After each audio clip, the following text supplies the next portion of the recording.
Welcome guys. तो आज हम बात करेंगे जुजुत्सु काइसेन के चैप्टर 237 के बारे में। केगे ने इस चैप्टर में कोजो के बारे में कुछ भी नहीं कहा और ना ही उसको दिखाया। तो इस चैप्टर में सिर्फ सुकुना वर्सेस कासिमो की बैटल हुई है। तो कासिमो के बैटल में एंटर करने से सुकुना की तरफ से भी कोई एंट्री लेता है और वो कोई और नहीं बल्कि द फ्रोजन स्टार उरामे है, जो कि एक विशाल बर्फ की पहाड़ी में एंट्री करती और वो बर्फ की पहाड़ी मीटियोर की तरह नीचे की ओर आ रही है।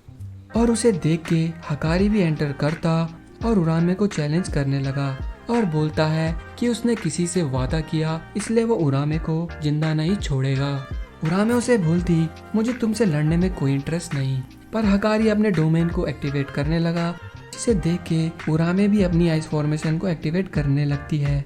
पर हकारी ने उरामे को अपने डोमेन में कैप्चर कर लिया और जिस बर्फ की सिल्ली या पहाड़ी में उरामे की एंट्री हुई थी वो अभी भी नीचे की ओर आ रही कंटिन्यूअसली।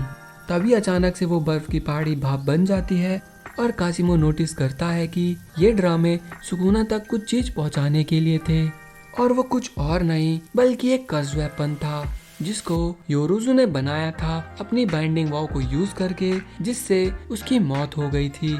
और इस कस्टूल का नाम है कामुतोके। देन सुकुना उस कस्टूल से कासिमो पे अटैक करता और कहता गुड ओल्ड टाइम्स, क्योंकि सुकुना ने इस कस्टूल को इससे पहले भी कई बैटल में यूज किया है। देन सुकुना अपने कस्टूल का अटैक करता है पर कासिमो पे उसका कोई भी इफेक्ट नहीं पड़ता, क्योंकि उसकी कर्स एनर्जी से उसकी बॉडी इलेक्ट्रिक रेजिस्टेंट हो चुकी। कासिमो फिर सुकुना से सवाल करता और कहता, क्या तुम स्ट्रॉन्गेस्ट खुद से बने हो या तुम स्ट्रॉन्गेस्ट पैदा हुए थे?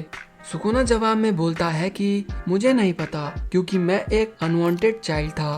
कासिमो अगेन उससे पूछता है कि तुम बिना किसी की कमजोरी जाने और बिना किसी को जाने उस पे दया कैसे दिखा सकते हो, क्योंकि कासिमो खुद ऐसा नहीं कर सकता। और कासिमो आगे कहता कि वो इंसानों को गंदगी की तरह देखता है और वह सुकुना से बोलता कि वो सुकुना को अपनी सारी शक्तियाँ दिखाएगा और उसे बताएगा कि अकेले रहकर भी स्ट्रॉन्ग रह सकते हैं। पर सुकुना कासिमो की बातों से थोड़ा पक जाता है और कहता है कि चल अब आ भी जा। देन कासिमो वर्सेस सुकुना की बैटल शुरू हो चुकी और कासिमो अटैक करता है अपने नायोई स्टाफ से, जिसे सुकुना अपने कर्स टूल कामुतोके से ब्लॉक कर देता है। और कासिमो थोड़ी दूरी बनाते हुए अपनी कर्स टेक्निक को एक्टिवेट करने लगा, गेंजू कोहासाकू यानी कि मिथिक बीस्ट एम्बर। और ये कर्स टेक्निक कासिमो को इलेक्ट्रिक से रिलेटेड कोई भी अनयूजुअल अटैक करने में सक्षम बनाती है और यहाँ तक कि उसके ब्रेन में इलेक्ट्रिक सिग्नल को एक्टिवेट करने से उसकी स्पीड बढ़ जाती है और इलेक्ट्रोमैग्नेटिक तरंगों को यूज करने से वो किसी भी चीज को वेपराइज कर सकता था।